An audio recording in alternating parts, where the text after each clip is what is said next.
स्वागत है आप लोग का आइडियल इंग्लिश क्लास में नए वीडियो के साथ के ठाकुर के साथ। आज का वीडियो बहुत ही मजेदार होने वाला है क्योंकि आज का जो टॉपिक है इंग्लिश ग्रामर के सबसे महत्वपूर्ण, कह सकते हैं आदमी के लिए जो ऑक्सीजन होता है जितना महत्वपूर्ण, ठीक उसी तरह से एक विद्यार्थी और अंग्रेजी बोलने वाले, सीखने वाले और लिखने वालों के लिए टेंस काफी इंपोर्टेंट है। इसलिए टेंस जो है आज हम बारीकी से एक एक चीज को हम देखेंगे। तो आइए कमर की पेटी बांध लीजिए और पूरा वीडियो शुरू से लेकर अंत तक देखें। वादा करिए कि आप पूरा वीडियो शुरू से लेकर लास्ट तक देखोगे ताकि जीवन में कभी भी भूलोगे नहीं। अब मैं वादा करता हूं कि टेंस आपको कभी दिमाग से बाहर जाएगा ही नहीं, क्योंकि बहुत ही इंपॉर्टेंट और ट्रिक के साथ आज का वीडियो होने वाला है। तो देखिए एक एक करके आज हम देखेंगे टेंस क्या होता है, टेंस के प्रकार क्या होता है, कौन सा टेंस का क्या काम होता है, एक एक करके हम आज बारीकी से आज हम देखेंगे। तो देखिए टेंस, टेंस मतलब होता है काल। टेंस का हिंदी होता है काल। टेंस मतलब क्या होता है? काल। काल को ही समय कह सकते हैं। टेंस मतलब काल, काल मतलब समय, जिसको आप टाइम कहते हैं। टाइम जिसे आप कहते हैं उसी को टेंस कहा जाता है शुद्ध इंग्लिश में, और शुद्ध हिंदी में काल और समय भी कहा जाता है। तो आइए देखते हैं एक एक करके। Whatever time is spent with verb is called tense। जो भी समय क्रिया के साथ बीतता है वह काल कहलाता है। क्या कर रहा है? आप कुछ भी काम करते हैं, दुनिया का कोई भी काम करते हैं तो उसमें आपको टाइम लगेगा ही लगेगा, या 1 मिनट लगे या 1 घंटा लगे। आप घर से स्कूल जाते हैं तो 5 मिनट आपका लगता है, तो जाना आपका काम हुआ, उसी को काम को ही क्रिया कहते हैं।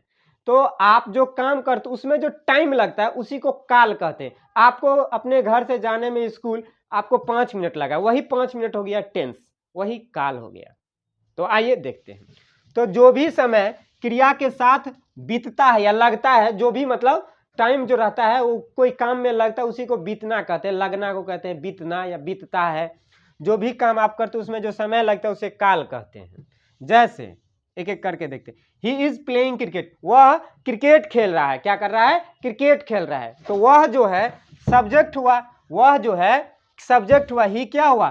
सब्जेक्ट। क्या कर रहा है? प्ले कर रहा है। प्ले क्या कर रहा है? Play cricket. तो क्रिकेट तो ऑब्जेक्ट हुआ, प्लेइंग मतलब खेलना, खेल रहे हो। क्या खेल रहे हैं? तो क्रिकेट। तो आपका काम क्या है इसमें? खेलना। सेंटेंस पढ़ने के बाद आपको पता चलता है कि वह कर्ता जो है क्या कर रहा है? कर्ता कर रहा है खेल रहा है। क्या कर रहा है? खेल रहा है। तो खेल जो रहा है एक काम कर रहा है, खेलना काम हुआ। तो खेलने में तो टाइम लगेगा, या 5 मिनट लगे या 5 सेकेंड लगे या 5 घंटा लगे, कुछ ना कुछ टाइम लगा ही। तो इसी को कहा जाता है काल, इसी को कहा जाता है टेंस। आप जो काम करते हैं उस काम में जो आपका समय लगा उसी को काल कहा जाता है। समझ गए? और टेंस के अंतर्गत 2 चीज को और पढ़ा जाता है। कौन सा काम कब हो रहा है या कब हुआ और कब होगा, और कौन सा काम में जो है ना कितना समय लगा, इन सब चीजों का अध्ययन टेंस के अंतर्गत किया जाता है। ठीक उसी तरह से यू आर डांसिंग, आप नाच रहे हैं। आप नाच जो रहे हैं, आपका काम तो नाचना हुआ। वो नाचने में आपको टाइम लगेगा कि नहीं? 1 मिनट लगे या 2 मिनट लगे या 2 सेकेंड लगे या 2 घंटा लगे, आपका काम में टाइम लगना ही लगना है। तो एक एक करके देखिए। तो आपने देखा कि टेंस क्या होता है, टेंस का एग्जाम्पल क्या होता है, आपने देखा। अगला है note, there are 3 types of tense. मतलब टेंस के 3 भेद होते हैं। टेंस के 3 भेद होते हैं या टेंस के 3 प्रकार होते हैं। टेंस 3 तरह के होते हैं। पहला प्रेजेंट टेंस, वर्तमान काल। दूसरा पास्ट टेंस, भूतकाल। फ्यूचर टेंस, भविष्यत काल। ये 3 टेंस है। और याद रखिएगा प्रेजेंट टेंस के भी 4 भेद होते हैं, पास्ट टेंस के भी 4 भेद होते हैं, और फ्यूचर टेंस के भी 4 भेद होते हैं, बराबर 12। टोटल 12 टेंस होते हैं, क्योंकि प्रेजेंट टेंस को भी 4 भागों में बांटा जाता है, पास्ट टेंस को भी 4 भागों में, फ्यूचर टेंस को भी 4 भागों में। तो टोटल मिला करके हो जाता है 4 या 12, तो 12 गो टेंस हुआ, 12 टेंस हुए। तो एक एक करके हम बारीकी से देखेंगे। तो आपको मैं अभी ही बता दूं, प्रेजेंट टेंस के 4 भेद होते हैं। पहले उस 4 को हम देखेंगे, बढ़िया से बनाएंगे, देखेंगे, पढ़ेंगे। उसके बाद फिर पास्ट टेंस में जाएंगे तो पास्ट टेंस के भी 4 भेद होते हैं, उस 4 भेद को हम लोग देखेंगे बारीकी से। उसके बाद फ्यूचर टेंस के 4 भेद है, उस टेंस को हम बारीकी से हम लोग देखेंगे। तो आइए देखिए, नोट में लिख दिए हैं हम, there are 4 types of each tense. प्रत्येक टेंस के 4 भेद होते हैं, अर्थात प्रेजेंट टेंस के भी 4, पास्ट के भी 4 और फ्यूचर के भी 4। तो पहले हम प्रेजेंट टेंस को देखेंगे। तो प्रेजेंट टेंस मतलब होता है वर्तमान काल। वर्तमान में जो कुछ भी हो रहा है वही हो गया वर्तमान, वर्तमान समय या वर्तमान काल। तो आइए प्रेजेंट टेंस का भेद हम देखते हैं, प्रकार कितने प्रेजेंट टेंस के, एक एक करके। तो प्रेजेंट टेंस का पहला है भेद या प्रकार, पहला प्रकार है सिंपल प्रेजेंट टेंस। इसको एक और नाम से जाना जाता है प्रेजेंट इंडेफिनिट टेंस, जिसका हिंदी होता है सामान्य वर्तमान काल। ध्यान रखिए, प्रेजेंट टेंस का पहला प्रकार होता है या पहला भेद होता है सिंपल प्रेजेंट टेंस, जिसका हिंदी होता है सामान्य वर्तमान काल, और इसे एक और नाम से जाना जाता है प्रेजेंट इंडेफिनिट टेंस। दूसरा है प्रेजेंट कंटिन्यूअस टेंस, अपूर्ण वर्तमान काल। तीसरा है प्रेजेंट परफेक्ट टेंस, पूर्ण वर्तमान काल। चौथा है प्रेजेंट परफेक्ट कंटिन्यूअस टेंस, पूर्ण अपूर्ण वर्तमान काल। समझे? तो आपने देखा कि प्रेजेंट टेंस का जो है ना कितने भेद होते हैं, प्रेजेंट टेंस कितने प्रकार के होते हैं, आपने देखा प्रेजेंट टेंस का 4 भेद होता है। तो अब जो है इन 4 भेद को हम एक एक करके देखेंगे, पढ़ेंगे एग्जाम्पल के साथ, पूरे डिटेल में, पूरे होश हवास के साथ। आप लोग भी बढ़िया से देखें इस वीडियो को, बहुत अच्छा वीडियो होने वाला है। आइए देखते हैं प्रेजेंट टेंस का पहला प्रकार या पहला भेद को हम एक्सप्लेन करते हैं, बहुत ही इंटरेस्टिंग तौर पर, बहुत ही डिटेल में, पूरे डिटेल के साथ आज इंटरेस्टिंग वीडियो देखिए। सिंपल प्रेजेंट टेंस, पहला प्रेजेंट टेंस का पहला प्रकार है, भेद है, टाइप्स है simple present tense. Simple present tense का हिंदी होता है सामान्य वर्तमान काल। क्या होता है? सामान्य वर्तमान काल। क्या होता है? सामान्य वर्तमान काल। अब देखिए, दुनिया में तो सेंटेंस बहुत प्रकार के हैं, बहुत प्रकार के सेंटेंस आप देखते होंगे, हिंदी में, इंग्लिश में, सभी, कोई भी भाषा में, आप किसी भी भाषा को उल्टा करके देख लीजिए, सभी भाषा में बहुत प्रकार के वाक्य पाए जाते हैं। लेकिन क्या आपको मालूम है कि सिंपल प्रेजेंट टेंस का वाक्य कैसा होता है? उसको पहचानने का क्या तरीका है? कैसे पहचानेंगे कि यह सिंपल प्रेजेंट टेंस है, कौन सा टेंस है? तो आइए देखते हैं। देखिए, अगर कोई भी वाक्य रहे, कोई भी वाक्य दुनिया का, समझे, जिस वाक्य के अंत में ता है, ते है, ती है, ये 3 शब्द अगर लगा रहेगा तो आप समझिएगा कि यह सिंपल प्रेजेंट टेंस का वाक्य है, और उसे सिंपल प्रेजेंट टेंस के आधार पर उस वाक्यों को आप ट्रांसलेट करेंगे। तो आइए इसका सिंपल प्रेजेंट टेंस का पहचान क्या है, एविडेंस क्या है, एक एक करके हम देखते हैं। तो सिंपल प्रेजेंट टेंस का पहचान है, हिंदी वाक्य के अंत में ता है, ते है, ती है जैसा शब्द लगा रहता है। ता है, ते है, कॉमा, ती है जैसा शब्द लगा रहता है। अब देखिए, सिंपल प्रेजेंट टेंस के अंतर्गत ध्यान रखिएगा, सिंपल प्रेजेंट टेंस के अंतर्गत हेल्पिंग वर्ब का प्रयोग किया जाता है। समझे? हेल्पिंग वर्ब का प्रयोग। तो आपने देखा कि सिंपल प्रेजेंट टेंस का पहचान क्या होता है। दुनिया में देखिए, दुनिया में जितने भी वाक्य है ना, कोई भी वाक्य जिसके अंत में ता है, ते है, ती है जैसा शब्द लगा रहेगा तो समझिएगा सिंपल प्रेजेंट टेंस का वाक्य है। तो देखिए, सिंपल प्रेजेंट टेंस के वाक्य बनाने के लिए हेल्पिंग वर्ब का मदद लिया जाता है। हेल्पिंग वर्ब जिसे आप सहायक क्रिया कहते हैं। पिछले वाले वीडियो वर्ब के वीडियो में मैंने बताया है कि हेल्पिंग वर्ब क्या होता है और उसका काम क्या होता है। हेल्पिंग वर्ब का काम होता है सहायक क्रिया, कर्ता की स्थिति को बताना। समझे? तो आइए देखते हैं। डज का प्रयोग, पहला है डज। सिंपल प्रेजेंट टेंस के अंतर्गत 2 हेल्पिंग वर्ब का मदद लिया जाता है, पहला है डज और दूसरा है डू। पहला है डज और दूसरा है डू। अब देखेंगे एक एक करके कि डज का प्रयोग किस किस कर्ता के साथ और कौन कौन चीजों के साथ किया जाता है, और डू का प्रयोग कौन कौन कर्ता के साथ और कैसे किया जाता है, किस किस कर्ता के साथ कब किया जाता है, कैसे किया जाता है, एक एक कर को हम देखेंगे। तो आइए बारीकी से हम देखते हैं। अब देखिए डज का प्रयोग हेल्पिंग वर्ब डज का प्रयोग ही, सी, इट, कोई एक नाम राम, सीता, बुक, पेन या कोई भी चीज, चेयर, दुनिया का कोई भी चीज हो, एक और एक होगा, कोई भी एक चीज सिंगुलर नंबर, उसके साथ हम डज का प्रयोग करेंगे। किसका प्रयोग? डज का प्रयोग। आप देख रहे हैं इसमें जितने भी चीजें सब एक हैं, ही, सी, इट, दिस, दैट, सीता, एक सीता, ये नहीं कि सीता लिखे तो सिर्फ सीता ही नाम की लड़की, कोई भी नाम की लड़की हो सकती है। राम है तो कोई राम ही नहीं, खाली कोई भी नाम हो सकता है, मोहन, सोहन, रोहन सब हो सकता है। तो आपने देखा कि डज का प्रयोग केवल सिंगुलर नंबर के साथ, कोई भी एक नाम के साथ हम डज का प्रयोग करेंगे। और डू का प्रयोग I, we, you, they, those, these, Ram and Shyam, Sita and Gita, books मतलब किताबें, पेन्स कलमें, टेबल्स एक से अधिक है। तो कोई भी एक चीज हो तो उसके साथ डज का प्रयोग, अगर कोई भी चीज एक से अधिक हो तो उसके साथ हम डू हेल्पिंग वर्ब का प्रयोग करेंगे। लेकिन एक चीज याद रखिएगा, आई जो सब्जेक्ट है आई, उसके साथ डू का प्रयोग करते हैं। लेकिन आपने देखा कि किसी एक नाम के साथ तो डज का प्रयोग किया जाता है, लेकिन आई इकलौता एक ऐसा सब्जेक्ट है जिसके साथ डू का प्रयोग किया जाता है। इसे एक्सेप्शनली माना जाता है, एक्सेप्शन के तौर पर आई कर्ता जो है सब्जेक्ट को रखा गया है सेंटेंस के अंतर्गत, समझे? टेंस के अंतर्गत या सेंटेंस के अंतर्गत जो भी कहना है। अब देखेंगे इसमें कुछ नियम है, सिंपल प्रेजेंट टेंस के वाक्य को बनाने के लिए कुछ नियम है। सिंपल प्रेजेंट टेंस का जो वाक्य होता है पॉजिटिव वाक्य, सकारात्मक वाक्य, पॉजिटिव वाक्य किसे कहेंगे? जिसमें नॉट नहीं लगा रहेगा, नॉट रहेगा ही नहीं रहेगा, उसे पॉजिटिव वाक्य माना जाता है। जिसमें नॉट लगा रहेगा उसे नेगेटिव वाक्य, जिसमें नहीं रहेगा तो उसे पॉजिटिव वाक्य मानेंगे। तो सिंपल प्रेजेंट टेंस के अंतर्गत ये जो हेल्पिंग वर्ब डू और डज, इन दोनों का प्रयोग नहीं किया जाता है। इन दोनों का प्रयोग निगेटिव क्रम से प्रयोग होना चालू हो जाता है, निगेटिव सेंटेंस में, इंटरोगेटिव सेंटेंस में और डबल इंटरोगेटिव सेंटेंस में।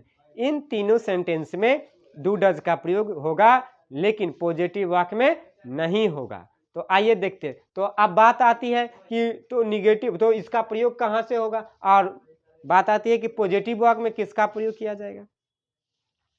तो एक बात समझ लीजिए कि जिसके साथ अब डज का प्रयोग करते हैं, जितने भी करता है, या ऐसे समझ ले ही, सी, इट, किसी एक नाम के साथ, कोई एक वस्तु के साथ पॉजिटिव वाक्य में वर्ब का पांचवा रूप V5 लगाएंगे, वर्ब का पांचवा रूप लगाएंगे, समझ गए। और I, we, you, they, those, these, Ram and Hari एक से अधिक है, Sita and Gita, books, pens एक से अधिक है, टेबल्स, इन सब के साथ वर्ब का पहला रूप लगाएंगे पॉजिटिव वाक्य में, मतलब सकारात्मक वाक्य में, समझ गए। और ही, सी, इट किसी एक नाम के साथ वर्ब का पांचवा रूप V5 लगाएंगे, वर्ब का पांचवा रूप लगाएंगे।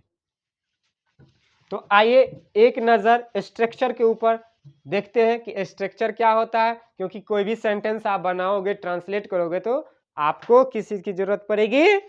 स्ट्रक्चर की। अगर स्ट्रक्चर आपको पता नहीं रहेगा, मालूम नहीं रहेगा, तो आप कोई भी वाक्य नहीं बना पाओगे।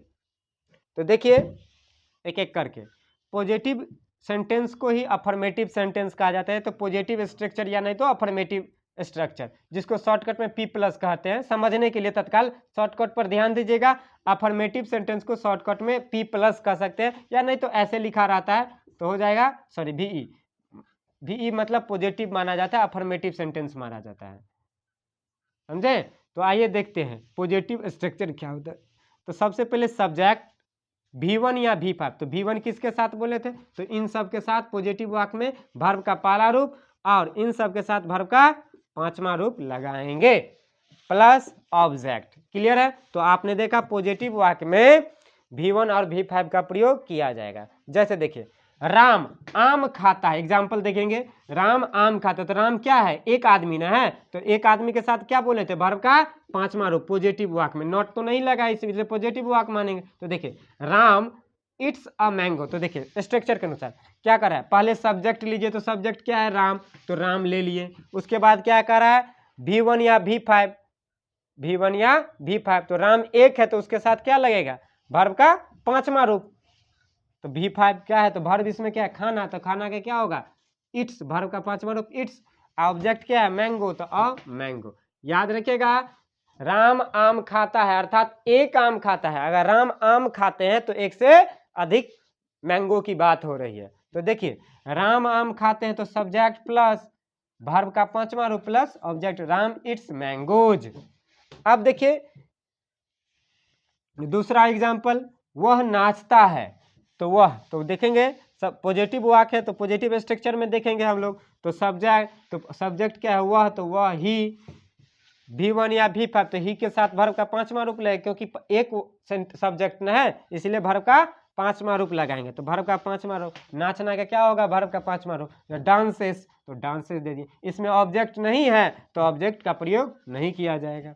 आप देखिए अगला क्रम है, आप खेलते हैं, ये भी पॉजिटिव वाक्य है, तो देखेंगे पॉजिटिव वाक्य में तो पॉजिटिव स्ट्रक्चर को देखेंगे, तो पॉजिटिव स्ट्रक्चर क्या है, सब्जेक्ट, तो सब्जेक्ट आप है तो आपका इंग्लिश क्या होता है, यू, उसके बाद क्या V1 या V5, तो यू के साथ क्या लगेगा, वर्ब का पहला रूप, हमने बताया था किसी एक या एक से अधिक के साथ वर्ब का पांचवा रूप नहीं किया जाएगा प्रयोग, बल्कि V1 का प्रयोग किया जाएगा। आप बोलोगे सर यहाँ पे तो एक ही आदमी का बोध हो रहा है, आप में भी, तो यहाँ पे तो वर्ब का पांचवा रूप लगना चाहिए, ऐसा नहीं है, यू को जो है ना प्लूरल नंबर के कैटेगरी में रखा गया है, वो सिंगुलर भी होता है लेकिन प्लूरल नंबर के कैटेगरी में भी रखा गया है, इसलिए यहाँ पे आपके साथ वर्ब का पहला ही रूप लगेगा, V1 का प्रयोग किया जाएगा।